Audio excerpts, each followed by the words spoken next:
दोस्तों, हरियाणा में अधिकतर बुजुर्गों की पेंशन काट दी गई है, जिसके मल्टीपल कारण हैं। अगर आपके परिवार में भी किसी सदस्य की बुढ़ापा पेंशन काट दी गई है और आप उसे दोबारा से लगवाने के मल्टीपल प्रयास कर चुके हैं, लेकिन अभी तक भी वो बुढ़ापा पेंशन दोबारा से चालू नहीं हुई है, बुढ़ापा पेंशन दोबारा से कैसे शुरू करवाई जाए, उसी के ऊपर दोस्तों ये आज का वीडियो होने वाला है। इसमें कुछ पॉइंट्स ऐसे हैं जिन्हें आपको ध्यान रखना होगा और अपनी फैमिली आईडी में वो सुधार करवाने होंगे, तभी आपकी बुढ़ापा पेंशन दोबारा से चालू हो पाएगी।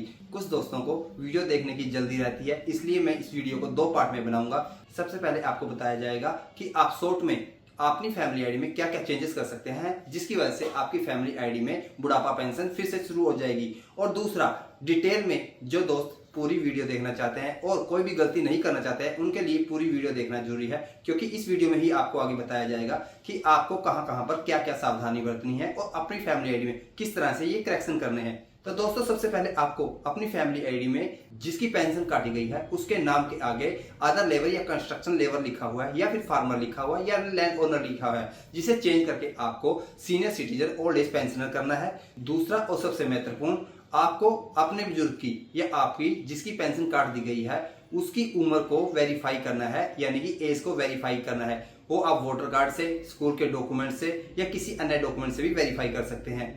तीसरा, फैमिली आईडी में आपको जिस खाते में पेंशन आ रही है उस खाते को अपडेट करना है। और चौथा, जो कि सबसे ज्यादा जरूरी है, ये सभी कार्य करने के बाद आपको जिला समाज कल्याण अधिकारी के नाम से एक पत्र लिखना होगा, जिसमें कि आपको बताना है कि आपकी पेंशन इतने समय से काट दी गई है और उसे दोबारा से चालू कर दिया जाए। तो आइए चलते हैं अब डिटेल वीडियो पर। तो इसके लिए सबसे पहले आपको फैमिली आईडी के ऑफिशियल पेज पर आ जाना है। यहाँ पर आपको लॉगिन पर जाकर सिटीजन लॉगिन पर ओके करना है। यहाँ आपको 2 ऑप्शन दिखाई देंगे। अगर आपको अपनी फैमिली आईडी पता है तो यस करना है, और अगर आपके पास आधार कार्ड है तो नो करना है। दिए गए बॉक्स में डिटेल डालकर सर्च पर ओके करेंगे। मेंबर सेलेक्ट करके सबमिट करेंगे। रजिस्टर्ड मोबाइल नंबर पर ओटीपी जाएगा, ओटीपी डालकर वेरीफाई कर देंगे। फैमिली आईडी आपके सामने आ जाएगी। यहाँ राइट साइड में आपको करेक्शन का ऑप्शन दिख जाएगा, जिस पर ओके करना है। यहाँ से जिस बुजुर्ग की आपको एज वेरीफाई करनी है उसका नाम सिलेक्ट कर लेंगे। देन फील्ड वाले बॉक्स में से डीओबी यानी डेट ऑफ बर्थ वाले ऑप्शन को सिलेक्ट करेंगे। रजिस्टर्ड मोबाइल नंबर पर ओटीपी जाएगा, जिसे भरकर वेरीफाई कर लेंगे। दिए गए बॉक्स में सही डीओबी डालकर सर्च करेंगे। आपके सामने 4 ऑप्शन आ जाएंगे, जिनसे आप अपनी एज वेरीफाई कर सकते हैं। अधिकतर बुजुर्गों के पास पुराने वाले वोटर कार्ड है, जिसे सेलेक्ट करके मांगी गई जानकारी भर देनी है और इसे सबमिट कर देना है। अगर आपके पास किसी कारण से पुराने वाला वोटर कार्ड नहीं है तो आप उसे अपने ज़िले की इलेक्शन ऑफिस से भी प्राप्त कर सकते हैं, जो कि आपको एक A4 पेज के रूप में प्राप्त होगा।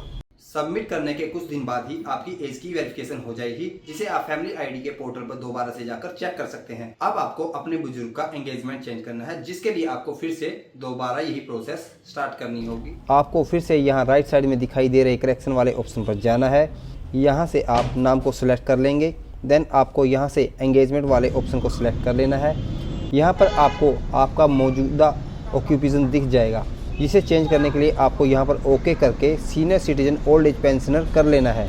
यहाँ पर आपसे पूछा जाएगा are you receiving old age pension, जिसे यस करके ओके करेंगे। वेरीफाई ओटीपी करेंगे।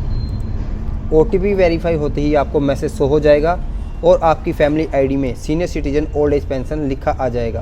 अब आपको अपने बुजुर्ग का बैंक अकाउंट अपनी फैमिली आईडी में वेरीफाई करना है। आपको फिर से यहाँ राइट साइड में दिखाई दे रहे करेक्शन वाले ऑप्शन पर जाना है। यहाँ से जिस बुजुर्ग का आपको बैंक खाता वेरीफाई करना है उसका नाम सेलेक्ट कर लेंगे। देन फील्ड वाले बॉक्स में बैंक अकाउंट वाले ऑप्शन को सिलेक्ट करेंगे। रजिस्टर्ड मोबाइल नंबर पर ओटीपी जाएगा, जिसे वेरीफाई कर लेना है। अगर पहले से कोई खाता आपकी फैमिली आईडी में लगा है तो यहाँ पर आपको वो है शो हो जाएगा। अगर यह आपका पेंशन वाला खाता नहीं है तो आप यहाँ पर अपने पेंशन वाले खाते की जानकारी भरकर और उस खाते की PDF फाइल को यहाँ पर डालकर सबमिट कर सकते हैं।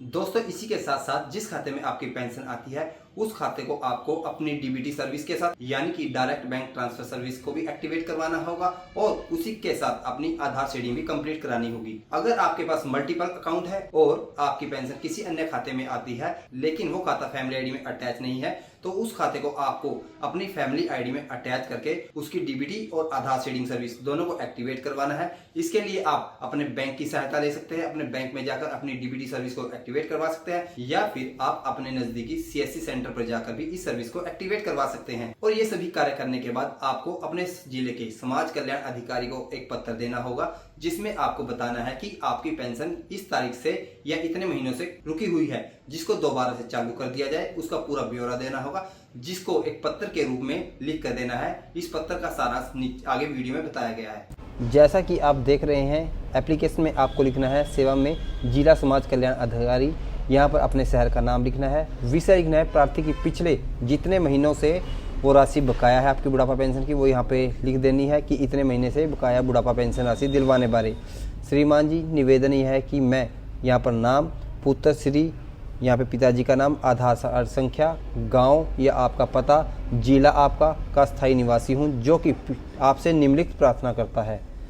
यह कि मेरी बुढ़ापा पेंशन लगी हुई थी, जिसकी बुढ़ापा पेंशन आईडी आपको लिख देनी है, लेकिन लगभग इतने महीनों से मेरी बुढ़ापा पेंशन रुकी हुई है। मेरी बुढ़ापा पेंशन लास्ट जिस माह में आपकी मिलती उस माह का नाम यहाँ पे लिख देना है। अतः आपसे अनुरोध है कि जल्द से जल्द मेरी बुढ़ापा पेंशन फिर से शुरू कर दी जाए और मेरी बकाया पेंशन की राशि मुझे दे दी जाए। आपकी अति कृपा होगी, धन्यवाद। यहाँ पे प्रार्थी लिख के अपने साइन और तारीख कर लिख के आपको अपने समाज कल्याण विभाग के अधिकारी को जमा कर देनी है और उसकी एक कॉपी भी आपने लेनी है। आई होप कि दोस्तों आपको ये वीडियो पसंद आया होगा। अगर आपको वीडियो पसंद आया है तो वीडियो को लाइक करें, अपने दोस्तों के साथ शेयर करें, और अगर आपके मन में कोई भी क्वेश्चन या सवाल है तो आप नीचे कमेंट बॉक्स पे कमेंट कर सकते हैं। आपके सवालों का जवाब जरूर दिया जाएगा। धन्यवाद।